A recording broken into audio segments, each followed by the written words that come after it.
गुरुदेव, हम हमारी सास और ननंद जेठनी वगैरह के साथ अच्छे रिलेशंस कैसे बनाए रखें? सुनो, तुम्हारे घर में बहन भी रही, माँ रही, तुम अपने माँ और बहन से कैसे तुम व्यवहार करती रही? झगड़ते रही कि नहीं?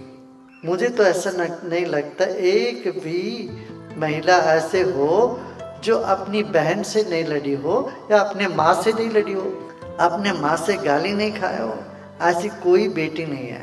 माँ से जब लड़ते हैं तो भूल भाल जाती, फिर माँ से हाथ मिला लेती। वही बात उससे 10वीं एक हिस्सा भी यदि सासू माँ कह दे तो अंदर से जलन होने लगता, कुछ होने लगता। माँ ने तो इससे ज्यादा भी बोला होगा तुमको, मगर वो तुमको लगता नहीं है। मगर सासू माँ बोलती है तो विचलित हो जाती है तुम। वो दोनों एक ही उम्र की है भाई, बात तो एक ही सी करती है। तो अब मान लो तुम्हारे भाभी इस तरह से तुम्हारे साथ व्यवहार करे, तुमको पसंद आता है क्या? तुम क्या चाहते हो तुम्हारे भाभी से? अरे तुमसे और तुम्हारे माँ से मिलजुल के रहें, ये चाहती ना?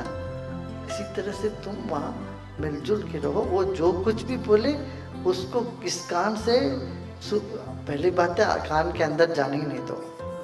यदि चला जाता है दूसरे कान से निकाल दो, जैसे कुछ हुआ ही नहीं है। फिर ऐसे जाके उनसे व्यवहार करते रहो। वो चाहे समझे ये बेशर्मी, समझने दो, 2-3 दिन बेशर्मी समझेंगे, कम से कम तुम्हारा मन प्रसन्न रहेगा और वो धीरे धीरे वो भी तुम्हारे करीब होने लग जाएंगे। तुम्हारा व्यवहार ऐसा होना चाहिए। कोई बात नहीं, पागल समझे नालायक कुछ भी उनको समझना तो समझने दो, वो धीरे धीरे बदल के तुम्हारे फेवर में आ जाएगा, तुम्हारे पक्ष में मुड़ जाएगा वो। इसलिए तुम ऐसा व्यवहार करो, प्रेम से तुम जीत सकते हो भाई। प्रेम में पत्थर भी पिघल जाता है। इस सासू माँ की क्या बात है? सासू माँ को बोलो तुम ही तो सब कुछ हो, तुम दुर्गा लक्ष्मी सरस्वती हो। उसको 2-4 प्रशंसा करो ना, 2-4 बातें करो, सेवा करो, उसकी मन जीत लो। वो कुछ भी करे उससे तुम्हारा व्यवहार प्रभावित ना बनने देना। बस ये एक ही बात मैं कहूंगा।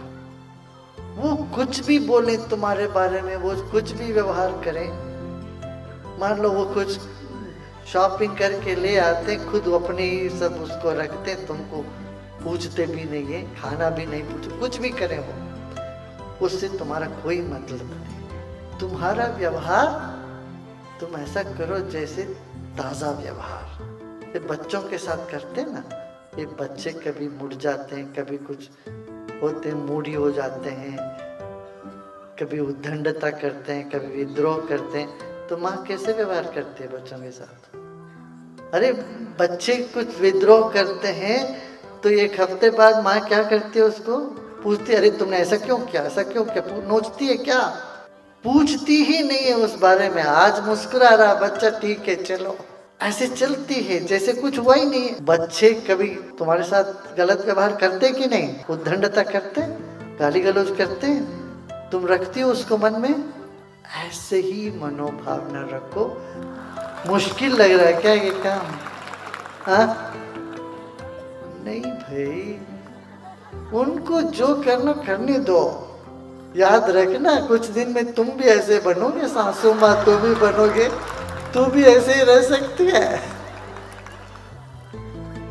भाई। इससे परेशान नहीं होना है। एक महिला परिवार को जोड़ के रख सकती है, पूरे परिवार के अलग अलग विचारधाराओं को एक घर की बहू ऐसे बांध के रख सकते हैं। ये कला तुम अपनाओ। ऐसी बहू है जो सबको खुश कर देती किसी तरह, ससुर को भी, सास को भी, सासू माँ को भी और ननद को भी। यही तो करो, सबको पटाओ। कुछ लोग नहीं संभव हो तो उदासीन कर दो और क्या, पर उससे तुम प्रभावित नहीं हो जाना। तुम्हारा व्यवहार उदारता के साथ, प्रसन्नता के साथ। कोई और खुश नहीं है तो तुम्हारे चेहरे में क्यों प्रसन्नता उतर जाती है? अरे कम से कम तुम अपने में रहो, उसके लिए तुम्हें ध्यान करना पड़ेगा, ज्ञान सुनना पड़ेगा रोज रोज। योग वशिष्ठ पढ़ना, कभी अष्टावक्र सुनो, ये सब गाथाएं बहुत है हमारे देश में, पुराणों में। मैं तो कहूँगा योग वशिष्ठ हर एक को पढ़ना चाहिए, सुनना चाहिए, वो आत्मबल देता है।